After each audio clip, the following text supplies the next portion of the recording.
Okay, can you hear me? Yeah, I think so. So, welcome everybody to our brief talk about medical data, data access, research, and open science. Yeah, I'm glad that at least some of you are here. So, maybe a brief introduction for us. So, this is Bastian, and I'm Fabian. We both were working with the OpenSNP project, which deals with publishing genotyping data, genetic information for open access research. And yeah, I'm an evolutionary biology messing around with a little bit of computational biology, most of the time with stuff that I don't really understand, which is not very reassuring, but at least this topic is rather fun. So the bottom line is power to the patient. And as a brief outline, we are going to introduce you to the basically traditional way of how data was handled in medicine. And you can see already there's for quite a long time biology and medicine wasn't really distinguishable. And yeah, you started off with measuring very basic parameters of your body and then writing them down and monitoring them for a long time, and then trying to mess with this data. And with the advancement of technology, more sources were basically added to the mix. X-rays, for example, something that is still used today, rather old, over 100 years. Yeah, and then the techniques got a little bit more advanced. So the next steps were basically to plug all together with computers, for example, with X-rays in the early 1970s, and then develop more advanced technologies like MRI imaging, and yeah. So what we now do, and which is rather exciting, at least for us biologists, it was super expensive like 20 years ago to get genetic data from humans, like a multi-billion-dollar project to sequence the first genome. But now, in 2011, it's actually not very expensive anymore, which is super awesome if you think about it, because at the moment it's maybe a couple of 10,000 euros and getting less and less to sequence your whole genome, so your complete genetic data. And if you look at this, you can see already what that means. People are talking about it. This thing on the left there, it has a USB device, and it's like a micro sequencer. So you can just add some genetic material and it'll do its work, and then you plug it into your computer and you'll have basically a flat file that contains all your genetic data, which is pretty amazing. And if you just scale this for maybe 2 or 3 years, this will be possible. So we are sitting on a lot of data, and the one guy on Twitter basically stated that what cell phones can do now and today, at one point they could just sequence people's DNA and just walking by. So there's a lot of stuff that could happen with this, and it's rather exciting because no one really knows what the direction this is taking. But what's happening right now, and what we are working with, is, for example, the data from 23andMe. I don't know if anyone is familiar with that service. But no, one guy, and are you actually genotyped already, or no, just heard of them?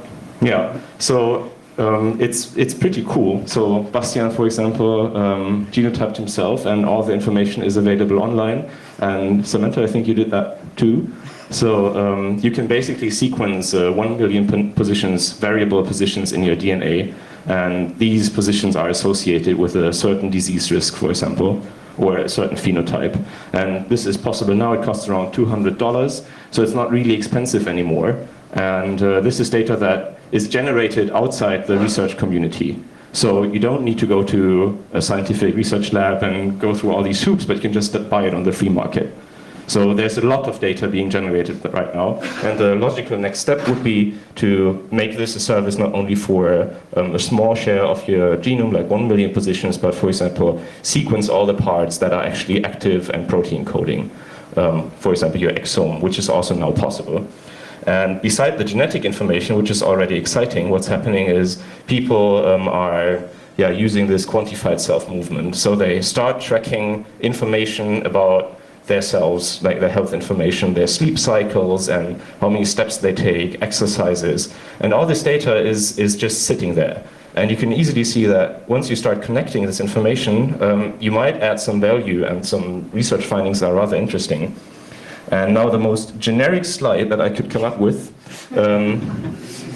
It's basically true. If you look at the available technology right now, it doesn't really matter anymore, right? Time is going on, technology is advancing, and we're just generating a shitload of data. It's there. I mean, I'm working with it every day. It's not the problem of actually generating data or looking at it. It's just it's sitting there and no one really knows how to analyze it. So there's a total lack of knowledge what to do with it, and that's advancing.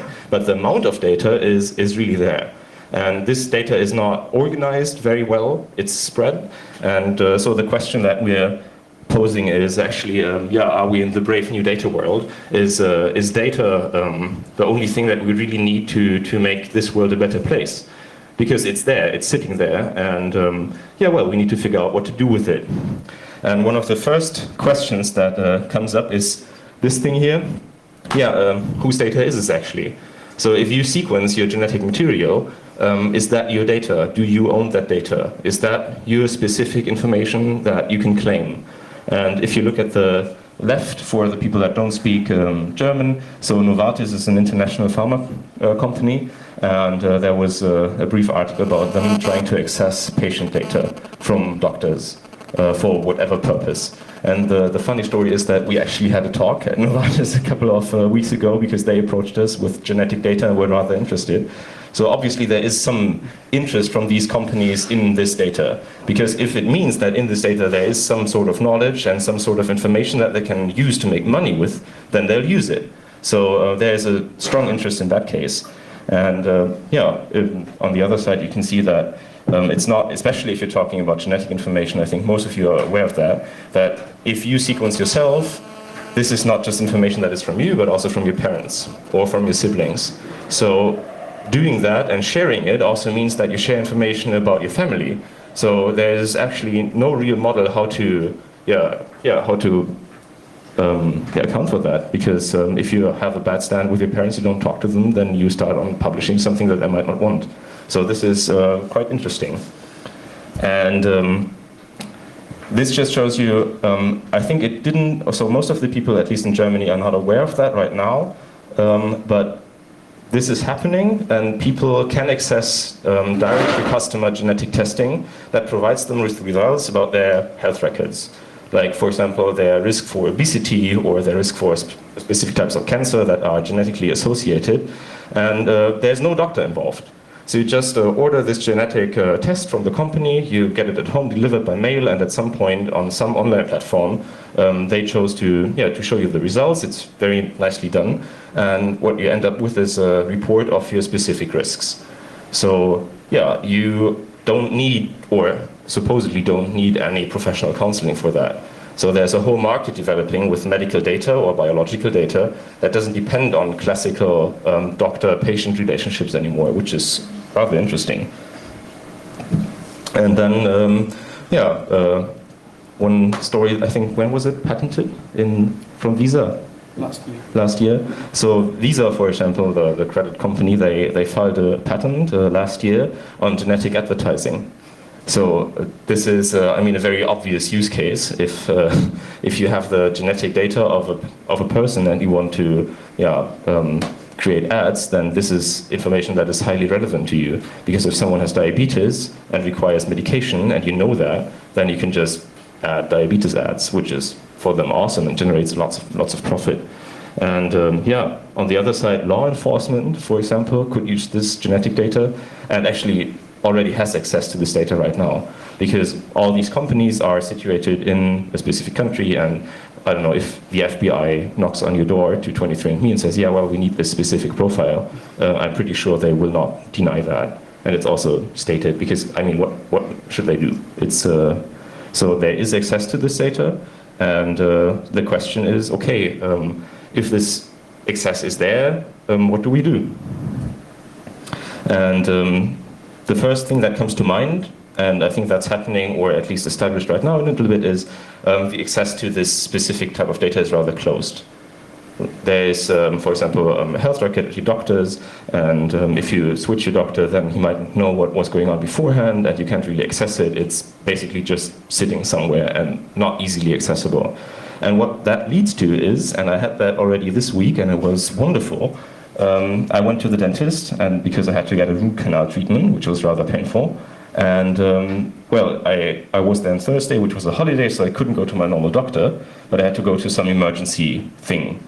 And they asked me about my x-rays and about my patient history, and they couldn't provide it. I was just like, yeah, I don't know what this guy did beforehand. And yeah, then I said, okay, then I can't see anything, so we need to do an x-ray again.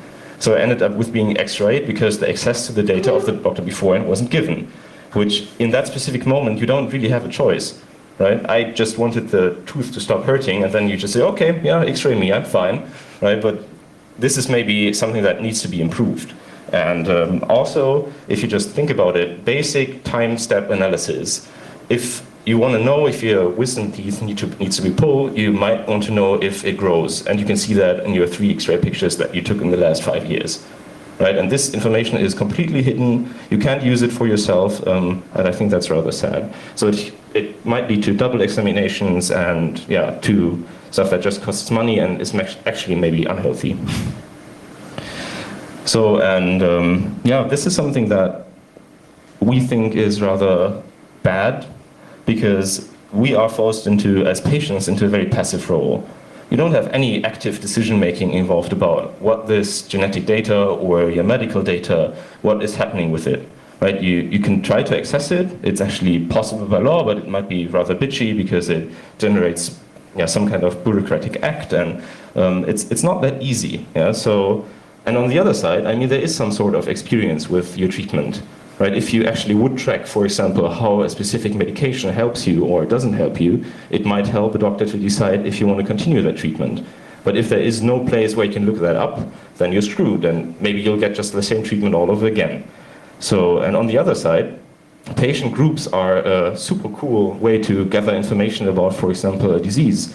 If you don't know how something is working and you have people talking about it who are all affected by it, then you can just gather more knowledge from it. So this is also not used.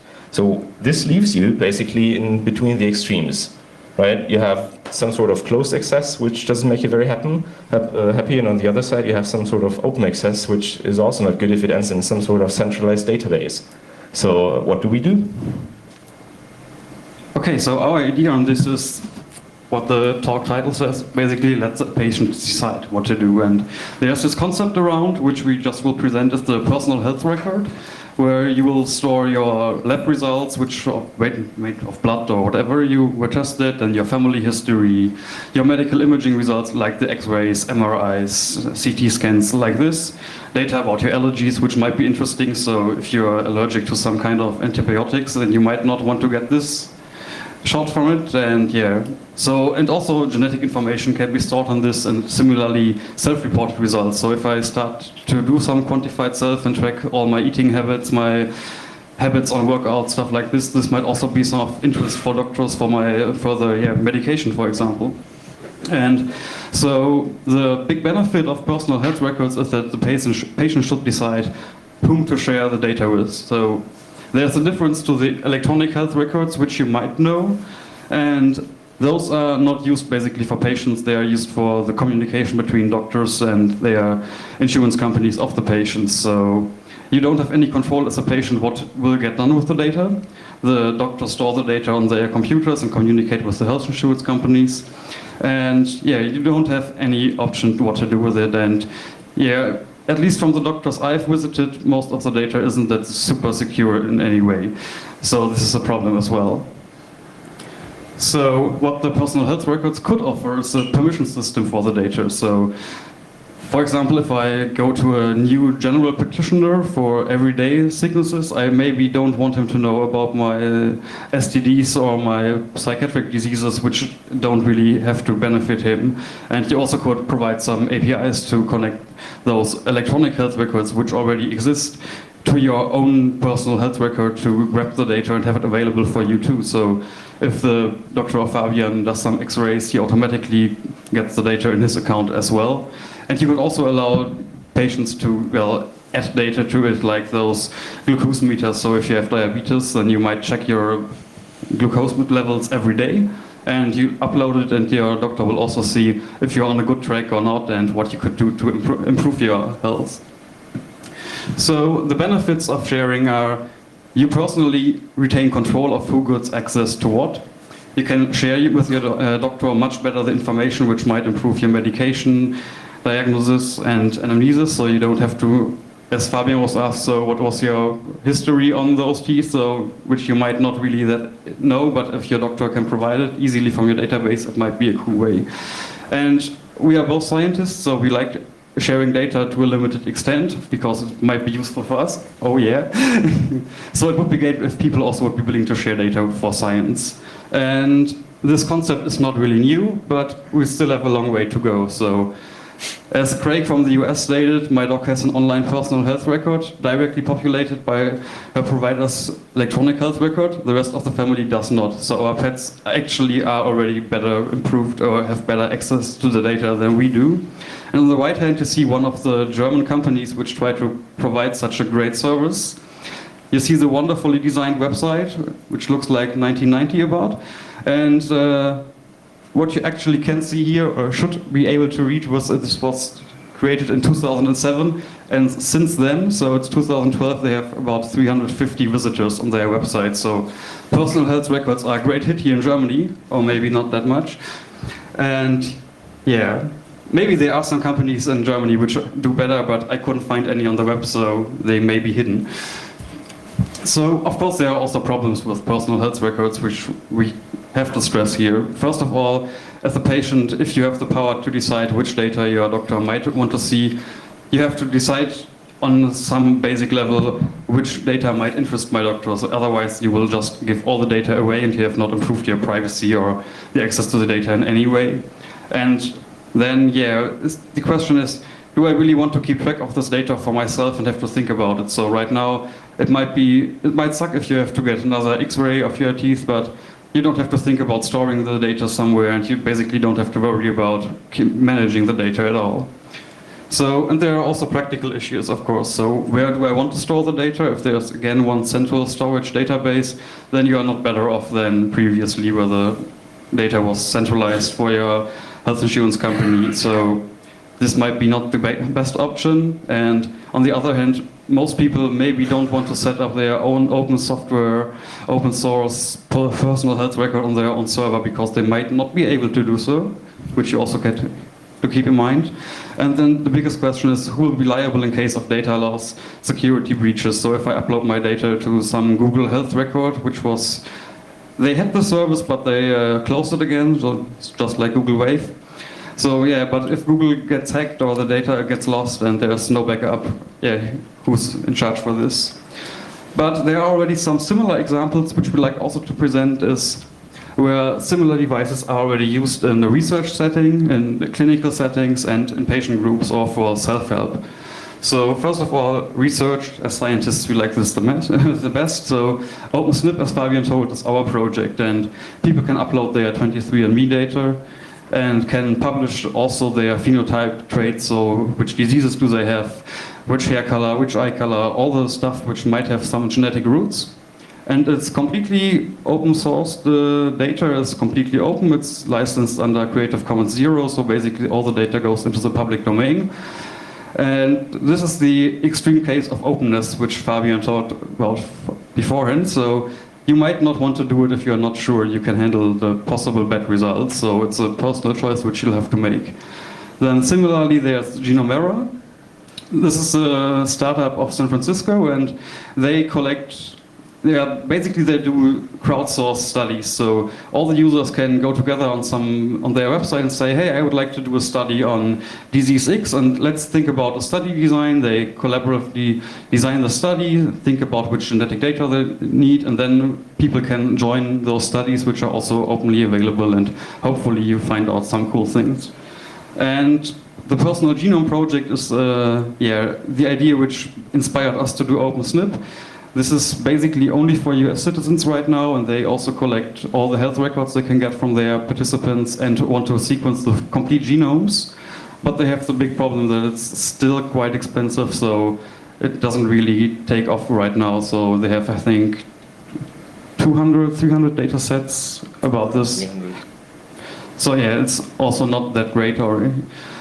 But there are also other examples which don't involve genetic information, and this is patients like me. So where people sign up, it's a bit like Facebook for health data. People sign up, state which diseases they have, and then they find friends who have similar diseases and talk about what they did, which medication helped them, which not, stuff like this. And this is actually useful for research as well. So on the lower right side, you see a publication which was done, I think, in, it should state there, 2011. So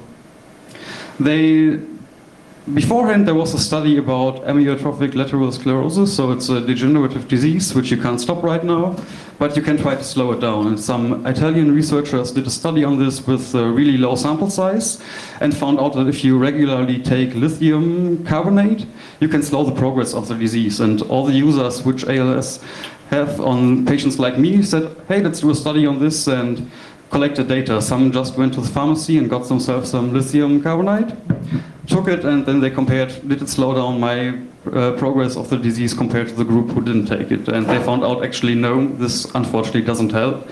But it was only possible because it's crowdsourced and the people just signed up and tried it, so which would have been really, really expensive and took years if you had done it in a clinical setting. And there are other uses for this data in the clinical setting as well. So on the left side, we see the Wunderlich project. So Karl Wunderlich is the guy who measured our human temperature, our body temperature, in the, 1800s someone. And he did this by just taking the temperatures of lots and lots of people and established which temperature is the normal temperature for human beings. And this is fine, and it hasn't really much defined or wasn't improved since then, but you might be interested as a doctor. So if I did some operation on my patient and it's 2 days after the operation, should my patient still have a higher temperature than normal, and if so, how high should it be? And so what these guys do at this hospital, they took the data of all their patients which had a certain operation and measured the temperature. And now they have this crowdsourced website, basically, without people knowing that they were part of the crowdsourcing, which is the problem. But you can just type in which kind of operation you have performed, how many days the operation was done ago, and some other factors, and then you will see how good your patient performs on the level of body temperature, which wasn't possible beforehand. And the same hospital did this study on antibiotics-resistant bacteria, which are really, really bad and can actually kill people in the hospital, because if they are already sick and then get an infection which you can't get rid of with antibiotics, it might be really, really bad for your patient. So what they did is they did collect the data of, again, all patients in their hospital and looked for patterns which patients will have an infection with such resistant bacteria.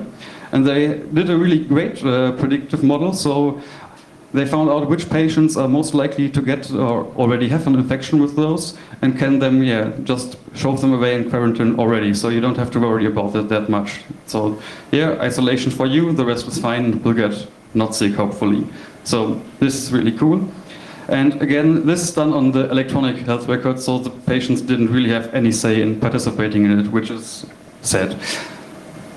And there's another example of self-help, which is done with the quantified self movement. And this is Dan Hon. He works at Nike, and maybe you've heard of the Nike Fuel Band, which is similar to the Fitbit. So it collects data about how active you are. But he used to be a bit, he wasn't not that normal weight, so his body mass index was a bit too high, and his doctor diagnosed him with type 2 diabetes, partially because of his overweight. So what he did, he started to track all his activities, how much he ate, how much he moved, and he lost weight in a great deal. And basically he did so because his doctor said, well, if you basically already have type 2 diabetes and we can't stop it, and you will now have to take insulin shots regularly. And he said, no way, I really don't want to get those insulin shots, because giving me this stuff regularly, I don't really like to, I don't like needles. So his outcome was data saved my life. Well, it's a bit oversimplified, because he would have made it probably even with type 2 diabetes and insulin shots. But up to date, he has to take those shots and gets up fine. And what he also says is this siloed data, that if you have the data somewhere stored where you can't access it, might actually lead to people dying, because the data would have been there and you could have seen that the person is sick and would have needed help. But he couldn't do anything about it, because the data was stored in some corporate repositories. So what basically is our summary is what Misha Engels said. He's an author and biological genetic data counselor. If biomedical science remains an us and them proposition, it bodes neither for us, bodes well neither for us nor for them. So it hurts research. It hurts the patients if we stay this. Yeah, the patient doesn't need to know anything. He don't need access to data, and yeah, this is really bad. So I think we all can benefit from a change if we make data more accessible and give patients the option to collect data and have access to the data themselves. And we should now start to think about how we could improve or how we could implement such stuff, because otherwise it might be too late and then we'll have just the electronic health records which are used for communicating with the health insurance companies and you have no say in it at all. So if you have any good ideas, please let us know. And so far, thanks for listening, and now we can do some discussion.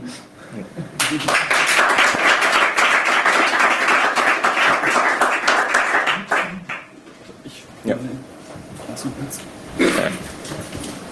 And don't eat too much bacon. It's really not that healthy. Oh, that you tell me now.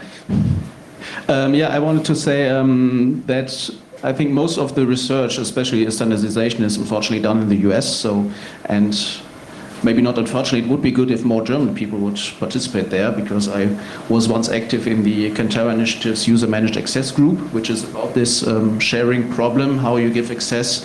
I have my data, how I give access to some other party under maybe certain conditions and things like that. So that might be something which might be of interest here. So it's Cantera Initiative. There is especially also one use case for this done by Gerhard Beuchelt, who is working on age data, which is a format for specifying these health records. And he also has a use case for using user-managed access, which is a protocol then to actually access the data. So there's some stuff going on. So that might be a starting point at least. Yeah, I think one thing that also happens and that is forgotten sometimes is that huge studies with a lot of participants that are made available to the public typically have a certain amount of downstream effects. So there are results that are completely unanticipated when the study was carried out, but because it is open and other people can work with the data, they dig out some really awesome results. And this is something that I personally think would be really amazing if you would have an active movement of patients interested in that you could use this data and that probably you could harvest these downstream effects at some point just by making it more open and accessible to the research community. But that's, I think, more like a personal statement because I have to work with it and I would love to do more. Yeah, but those downstream effects also, the problem is right now it's not almost never specified what to do with incidental findings. Yeah. So if I collect your genetic information for disease X and find out that you also have disease Y and we haven't talked about beforehand, so should I tell you or should I not tell you? So I really don't know, and people have the right not to know the results. So basically the only thing you can do is just hide the information from the patient or just ask him, so if I hypothetically found out that you might have disease Y, so should I tell you about this? Which might, not be the optimal solution for this as well. Yeah. Plus, plus some patients may just choose to be anonymous or non-traceable. So actually, if it comes out that they have a certain disease, then they are screwed, which is their right, but maybe not the best thing. My question is, I have a couple of them. First of all, is this based on the assumption that the patient will be competent enough in making decisions about who he can trust the data with? Because, for example, the older generation, I don't see my grandmother being able to decide which portion of her medical history she can share with her doctor. That is one thing. And what is the potential abuse, malicious abuse of personal medical records that you can foresee? So the first thing is, I think this problem is still not really solved because I talked with some people dealing with bioethics, I think a couple of weeks ago, and the main problem there from an ethical standpoint is that actually you're never competent enough to make this decision because you have absolutely no idea of the outcome, right? If some scientist says, yeah, I'll use this data for whatever, then yeah, something can just happen to, yeah, with your data that you didn't anticipate. And then if this effect sets in, then if you would have known that beforehand, you wouldn't have given your consents, right? So it's very difficult to actually measure that. And yeah, I think it's, so it is tackled, for example, by, is it a startup or EU-funded, the We Consent Us project? Yeah, so I'll just go on. So there's this project, We Consent Us, from John Wilbanks, who was the head of Creative Commons Science before. And he tries to implement a portable consent process so that you can say, I publish my data, and there's some ethics board involved before you do so. So you have to take some tests and read all the documents, and if you can't pass the multiple choice test, you have proven that you don't have an idea what happens with your data. So there's at least a simple way to do it, and it's a bit better regulated than right now, which is nothing at all. Actually, as goes for the where to store the data. As far as I know, pets right now have implanted RFID chips that contain some data of their medical history and so on. The question is, in case, let's take a long shot at this and say we implant everyone with an RFID chip that contains their medical history and such. What is the potential for a security breach of that? Because well, as far as I know, I can take a reader with me. You have a chip implanted in your arm. I can stand right next to you and steal the data. What can I do with this data? And is this a better solution than having a centralized data bank? So for now, pets don't have their information stored, just a unique identifier which goes back to the database. So you just would get the unique ID of your pet if you scan it, so you might have to hack the database first. So it's not that easy as you think, but I think, and storing all the data on RFID tags might not that be easy. If you want to store your whole genome, it's 1.4 gigabytes of data. So it might take a bit sitting around waiting for the transfer to be ready. So yeah, I think you won't be, in the near future at least, you won't have an implant which all the data contains on your body or in your body. Oh, so we still have a centralized data bank. Oh, so we still require a centralized data bank for storing the medical records. So what well, I assume that there is no point to that, holding the RFID. Yeah, or you could try to do it decentralized. So like Diaspora tried for social networks and isn't ready yet, but you could think about our peer-to-peer solutions. But we are still that early in the development that we don't have any really solution for this problem.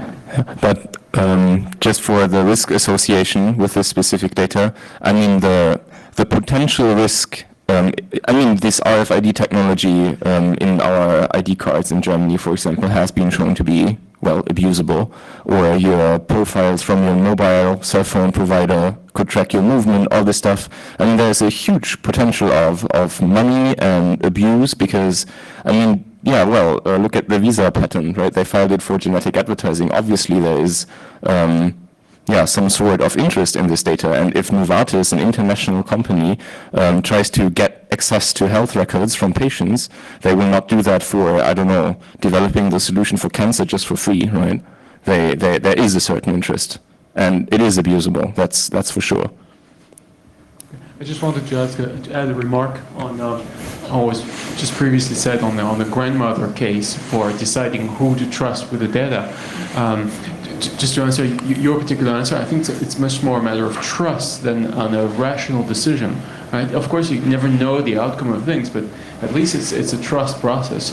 But even then, I'm extremely pessimistic about this choice. It's not about even a grandmother. It's about any one of us on the hospital bed, torn with physical pain, and asked by a physician or a doctor or whoever in front of you, asking you, look, I need the whole of the data, not just some access. Give me the whole password for the whole data, and off I go. Certainly, I mean it's the same kind of decision, very far-reaching decision that we make when we sign up for Facebook or buy an iPhone. So I certainly don't see anyone having the strength and I think, wisdom and time for consideration to answer that question in a very wise way. Shall I? I stole the speech. Well, I think we have to differ between maybe the scientific use case and maybe the dentist use case in this case. Or maybe dentist is not so drastic. Let's say I'm about to die. Maybe that's a different thing then. Because there was a good podcast episode on This Week in Law with Doc Searles, if you Google that. That was very interesting because he lost his mother, I think, because of missing data. And he, of course, has a strong case there why data sharing in this case is, might save your life. And this may be different from Facebook. So you always have to see the balance here. Of course, you can also regulate things. If Visa does these things, you can regulate this. So you can. Yeah. I mean, the whole insurance industry is regulated to some extent. What they're allowed to do and what they're not allowed to do. So you can do that. Depends on maybe on the fines what you said there. Then another thing about the decentralized approach. There is the personal data ecosystem. Also a work group or some Verein or something, who are also working on these things where it's more decentralized and where they're working more on the contract thing, how you license your data or something like this, not so much on the technical thing, I think. So they bring this, or try to bring this together, so that you maybe also exchange data for some benefits or something.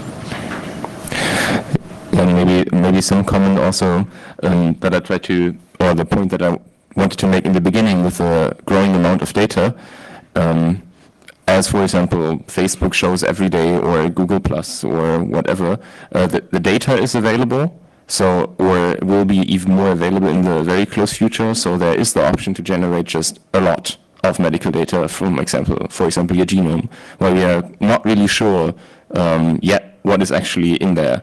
I mean, we have a pretty good idea for some things, but for some others we really don't. So this data will be available, and then the question is, how do we handle it? And I think it's, at least for me personally, and I think this is also where Bastian and I find this topic so interesting, that we have to find a system that handles the data in an acceptable way, because otherwise I'm pretty sure it won't, right? Because there are so many interests. And especially because people that are aware of how data can be accessed and how easy it sometimes is to break into a centralized system, I think it's also maybe not our responsibility, but we might have a certain say on how this, or in which direction this could go. So I think it's super important to develop ideas and to work in that field. That's at least my opinion. Okay, so I wanted to ask about a question about the competence that was raised earlier. So if I'm not competent enough, because I didn't study medicine or biology whatsoever, and I start to collect data about myself, like the quantified self movement, and I decide to, I've collected so much data about myself, like in the diabetes type 2 case, that I decide to, my doctor, he doesn't know anything, because I have collected so much data about me, and I decide to, ignore my physician and go do something he isn't recommending.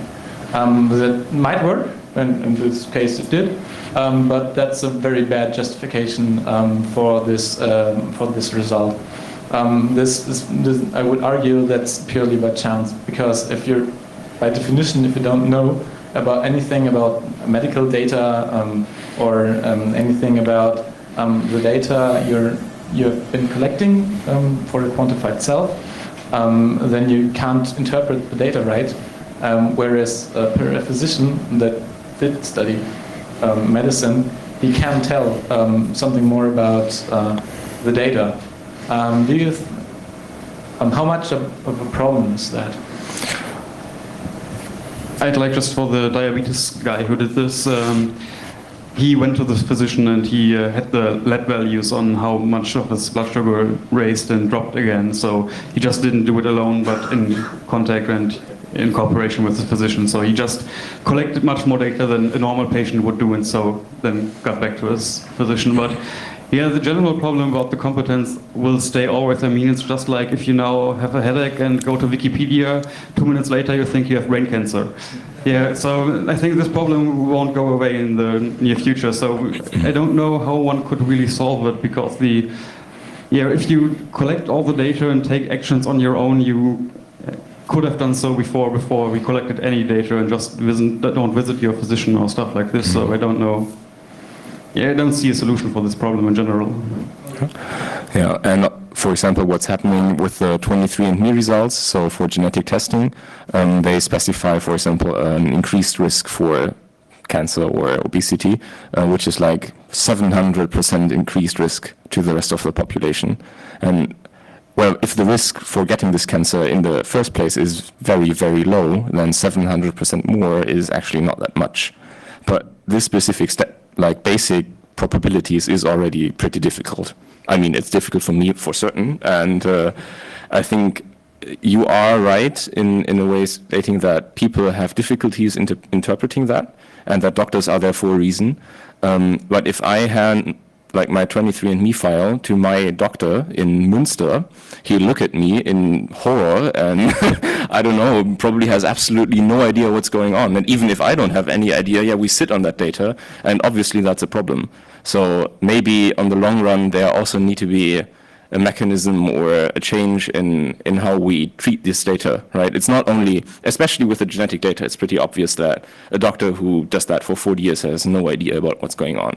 But for example, for diabetes he has, and as Stefan I think said in the previous talk, you should probably not treat yourself, or for example with a depressive disease or something like that. And people are there who are taught in that specific field, and there should be a certain amount of trust, that's for sure.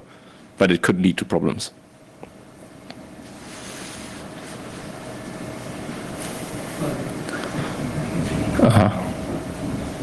Well, you may need to distinguish between some kind of emergency support, where they say, oh yeah, I'm allergic to something.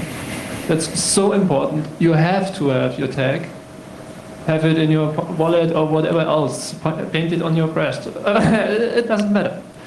And things like your complete genome, where only experts can do anything with it, aside from Google just collecting it and storing it forever, and you won't get it anyhow back out of the system. And so you really need to distinct in between those things. Yeah, I think that's true, and I also think, for example, I mean, it basically also boils down to which decisions are you willing to make for yourself. With medical data, for example, one extreme case that I can come up with is Jehovah's Witnesses. They don't want a blood transfusion, and they refuse to do that, and it's in their wallet, and that's basically their medical decision. And if they are in an accident where they need a blood transfusion, then, well, if the doctor respects that, then the poor guy or girl or whatever will die, and you can make these decisions. The problem is that, especially in the Jehovah's Witnesses case, an informed decision, right? I'm not too sure about that. Yes, it is. Also, the guy having a tool, don't resuscitate, well, it's his decision. Yeah, exactly. So, and I think what we wanted also to emphasize with that talk is that this concerns every one of us. So this is data about yourself, obviously, right? All the medical data and X-ray images, it's not just something, but this is very specifically yours, and that maybe we should think about making decisions about these kind of data, and also maybe educating ourselves in what can we decide, what can't we decide, how does the medical system need to adopt it to actually treat this data in a good way. Because at the moment, at least my gut feeling is, it's not. I mean, if I look at the medical databases at my doctor, it just gives me creeps, right? I run through 4 kinds of Windows errors, and then at some point it opens my X-ray, and I'm just, okay. hopefully he knows what he's looking at right now, because beforehand he clearly did not. Yeah, exactly. All these things. It's yeah. Yeah. Well, at least it helped. So. Just one or two things about personal autonomy. That's personal autonomy is a concept that's highly valued in our society. If I make this decision, okay, I don't want any blood transfusion, that might be that this decision is not very clever in the sort of way that I'm likely to survive a car crash or something like that. Since you were talking about informed decisions, basically, at least I'm willing to grant a person full autonomy on his decisions if the decision affects only him or her. So that's not a problem if the Jehovah's Witness says, okay, basically. In an event of a blood transfusion, I don't want any, so I accept the risk that I'm going to die. Then I think I'm strongly motivated to respect that decision. If he's trying to enforce this decision in a way that it affects other people, then obviously he can't make that decision. But if he's just making for itself, I don't see a problem. No, it's not a problem. It was more or less an example for you can make these decisions even if it affects your life, right? And but you brought up another interesting perspective, especially for genetic data. If I, for example, get myself genotyped, this gives you information about the disease risks of your parents, and they might not ask for them, right? And this is a decision that doesn't affect solely you. Exactly. Let me think. You should inform your relatives, that at least like the nearest ones, that you're getting your genome tested, because there is information in there about them. True. It's a decision that doesn't only affect you. It affects your relatives, obviously, your parents most directly, but siblings and other. Yeah. And that's and if you decide to get that data, then this data exists, so you can't take it out of the world or something like that. So you probably should be thinking about that beforehand. Yeah. So I think to sum that up, I think our time is almost over. Thank you very much for the interesting discussion. Was a lot of fun. And well, if you have any questions, you can always approach Bastian and me. We're still around, or Bastian is easy to find on the internet. So